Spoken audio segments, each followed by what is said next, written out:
Are you a fan of Bully Beatdown? Well, if you're subscribed to this channel, then you probably are. Today I sit down with Eric Van Wagenen, one of the executive producers for Bully Beatdown. Eric has some of the best behind-the-scenes stories you'll ever hear regarding the show. If you're a fan of Bully Beatdown, you won't want to miss this. You can win, but you can't take my spirit! Eric, thanks so much for being on the channel. I appreciate you taking the time. Glad to be here. So I want to start out strong. Before we get into anything, the audience wants to know, when is Bully Beatdown coming back? When are we bringing this show back? And because the audience wants it. There's a giant audience for the show. I got your video, the Why Bully Beatdown Failed. It was sent to me by John Wayne Bard, the Australian Muay Thai guy who's a fan of yours. Every time I talk to him or whatever, he always brings it up. My boss, Mark Burnett, it was like one of his favorite shows he ever did. And I literally have been in the rooms with him on other pitches. He always brings up Bully Beatdown. He's wanted to bring it back for years. I think it's just kind of finding the right time, finding the right host. We're in a phase now on television where they're bringing back a lot of formats. So I wouldn't say never, but it's certainly something I would love to do. You know, what platform would you see it on? Would you see it on a Peacock? Would you see it on a? Yeah, I think the MTV phase of it is probably past. Like, I don't know that they would want, and for a lot of reasons we can get into it. What was it like pitching the show, and who brought this show to be? Like, whose concept was it to actually get this show made? Follow along. This is kind of a very complex story. Yeah. Back then, it was Mark Burnett Productions was contacted by Elite XC. Do you remember Elite XC? Oh, yeah. And Elite XC had this idea for a TV show that they wanted to attach a producer to. And so they went to Mark, because at that time, Mark was killing it. He was every show he touched was a hit. So they came to him, and Mark's always been a fight fan. Like, we were doing Contender at the time, and actually, I think at the time when I got the call for this, I was mixed up in the third or fourth season of the Contender. Mark sent me this sort of rough pilot that these two guys from Texas had shot. They had these like bouncers fighting each other, and then the toughest bouncer got to fight an MMA fighter. Mark said, MTV's interested in a fighting show, but it can't be this. Came up with this idea that, bullies would be challenged to fights and they'd have to fight mixed martial arts fighters. The trick was in all this is, these had to be commissioned fights. At the time, I was like a licensed fight promoter because I was doing Contender. And I remember going at a Contender thing, soft pitching it to one of the commissioners. And he looked at me like I had two heads. He's like, no. So we got it commissioned in Utah. We went up, we scouted, we found that great old warehouse. It was like a ski shop. And we just emptied it out. We rented it for a couple of weeks, and we built that whole fight arena. Tell us a little bit, because I know behind the scenes we talked a little bit. Originally, there was more than one host. It was funny because Elite XC, it was, pitching, guys like Frank Shamrock and people, that they had under the Elite XC banner at the time. They wanted one of their guys, but once it went to MTV, they said nobody over the age of 25 or whatever it was. Makes sense. They gave me this list, and I remember Mayhem's name was kind of on it, and I remembered Mayhem because I was an MMA fan, and I remember him from his like HD Net fights where he was like, throwing money at the crowd and doing all these crazy things, and he had the big grill, and so I remember going to the guy at Elite XC, Jeremy Lappin, and I said, "How about Mayhem?" And he just kind of did this. You sure? I remember he walked into my office and he was with, you remember Rio Chonin? Oh yeah. Heel hooked Anderson Silva. Right leg inside out. Take away the lead. Oh, look at this! Whoa, this is good! Unbelievable! You can only see this in demonstrations, This guy just does it for real. A masterpiece of an MMA performance tonight from Rio Chonin. And the two of them just walk in, and Rio didn't speak a word of English, and he just flopped down on the couch and fell asleep.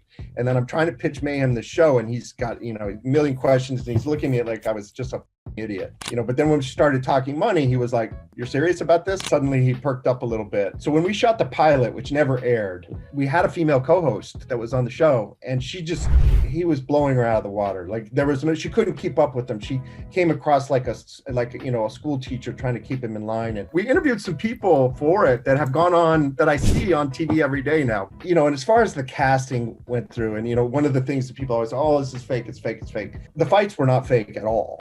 They were 100% real. Those were real fights. Those guys were really in there trying to win. They were scared. They were beat up at the end. It was a big game changer for us when we got Andrei Arlovsky to show up. Huge.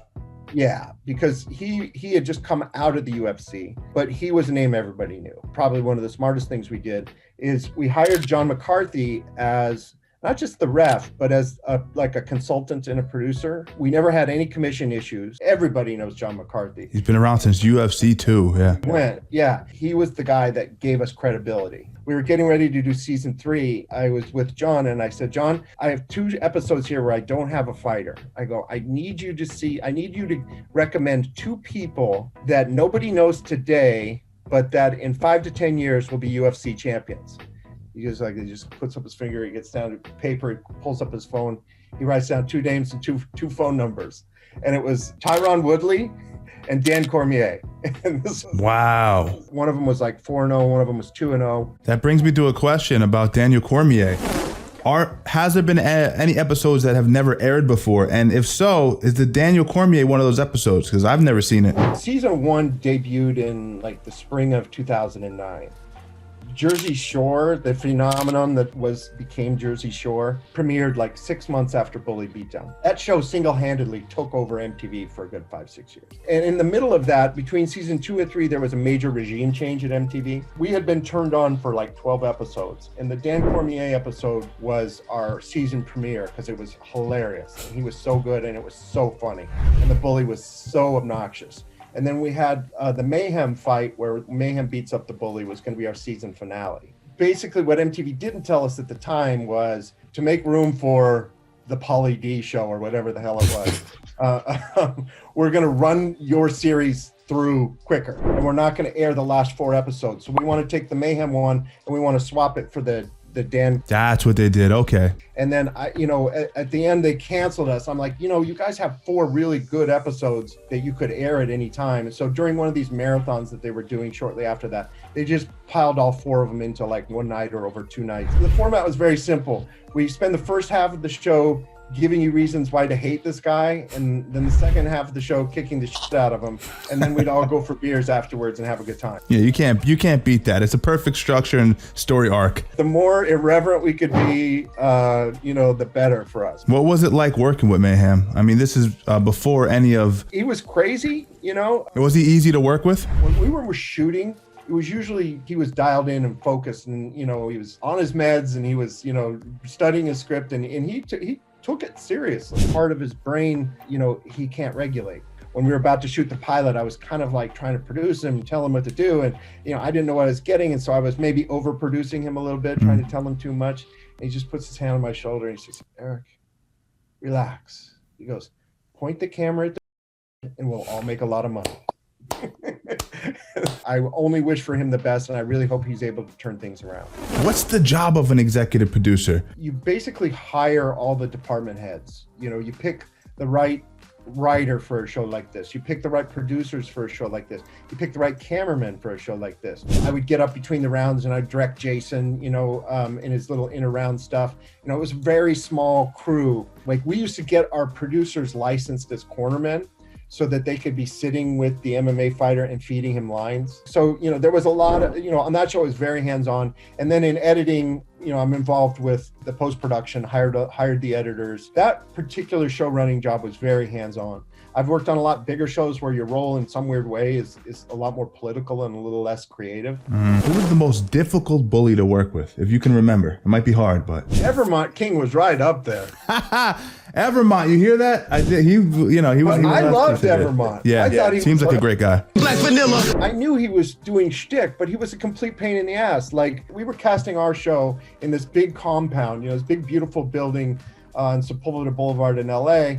Are You Smarter Than a Fifth Grader was being produced out in the same space. He starts this big brawl in the middle of the thing where like a planter got tipped over and it broke a thing, and he got into a fight with one of the other guys there. I think he was trying to get the part. And I remember the casting director was like, "Should we get rid of him?" I'm like, "Nope. No way. That's the guy for the job. We're gonna get him." Now, were there any points in the show where the cameras went off? Let's say the bully or the pro still wanted to fight. I don't remember anybody being that stupid, to be honest.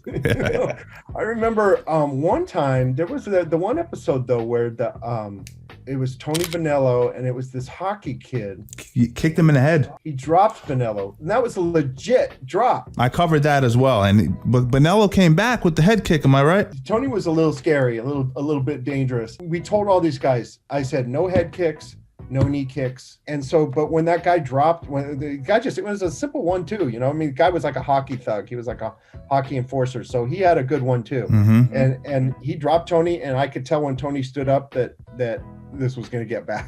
Stood up, and then he just cracked him in the head, and he knocked that kid out cold. Has there ever been an individual try to press charges on the show? Has there ever been any lawsuits or anything like that? If there's one thing that Mark Burnett is good at, it's releases and non-disclosure agreement. Really? Ironclad. Like you're not litigating your way through those. The guy, I think, that got knocked out, we send him over to just get a check, and he was fine. There was nobody who spent the night in the hospital or anything. Were there any fights that were either too boring or something that ended up being cut out? Like, was there one that you were like, not one of the 4 that later aired, but just one that was just like, we can't put this on air, it's horrible? We made episodes of everything we shot. We only had 1 or 2 guys that didn't go to the second round. Evermont was one, but we had such great, funny stuff leading up to that we milked the moment where he quit. Dude, him in the studio saying, you know, black vanilla. I might win, but you'll never take my spirit. Oh. You can win, but you can't take my spirit. So great television, man. I still say that line. We all knew we were, making these guys look terrible. Yeah. Speaking of cringe, how'd you find, I mean, I know more or less how you did it, but for one of the followers here, how'd you cast the audience? How do you find the audience? They cut to the audience and they're just like, it's like the most generic, like, this is what it is. Yeah, it was in Utah. We hired I think it was a casting company who would go to it was a combination. They would go to MMA gyms and give free tickets. Then there was people that would, get paid $50, I think, to be in the audience. And that was a lot of the younger female audience members. And, MTV wanted a very eclectic look. They wanted people of all ethnicities. They wanted them under age 25. That was hard to find in Salt Lake City. What was your criteria for picking bullies? Was there a specific way of going about that? Age. We wanted their story to be believable. That was tough, I'm sure. It's not always easy. We had this sort of my key phrase was plausible deniability. Did the casting team fudge some of these stories? Probably. Did I ask very many questions? No. But people, they flip the switch. There is a mind shift that when they step into that cage, they are not the same person they are outside of the cage. Without a doubt, what you guys did was legendary. And I don't know if you knew that when you were doing it, but it stands the test of time. And I mean, yeah, congratulations on everything you've done. I mean, you've done so much more with Contender, Amazing Race. You have such a hardcore niche following with this particular show. It's insane. For me, it feels like that too. Like Small Bully Beatdown crew is all over the business right now.